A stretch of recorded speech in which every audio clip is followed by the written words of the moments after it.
Hi, it's Pastor Jeff, and today I'd like to speak to you about the very purposes of God when you think about the promises that He's given us in His Word.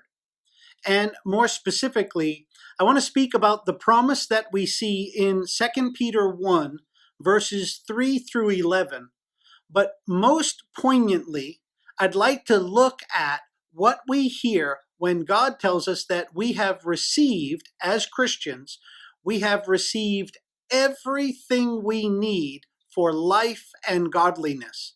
And then in verse 5, he says, for this very purpose, for this reason, you and I, Christian, are to make every effort to add to our faith the attributes that then are listed in verses 5 through 7. But let's key in on this. You have received everything you need for life and godliness.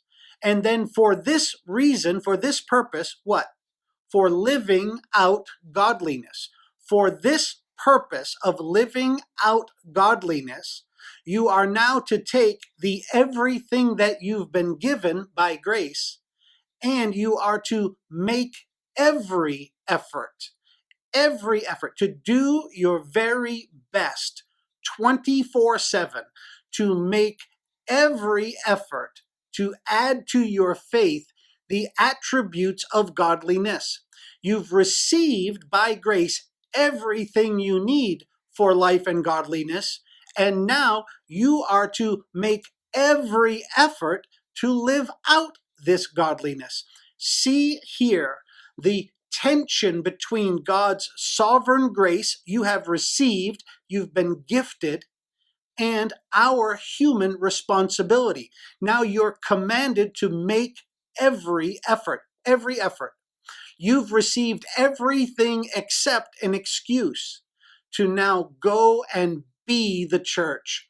Be that Christ-like ambassador. Be the salt and light that you've been saved and set apart to serve out as the salt and light of this world. I pray that you will embrace the promise that you have, Christian, received everything you need. And then from that promise, you'll live out the very purpose that for now, as you commit to being that living godliness, that walking witness, that you will make every effort, no more excuses, to be the virtuous child of God that you've been given victory in Jesus to be. Amen and amen.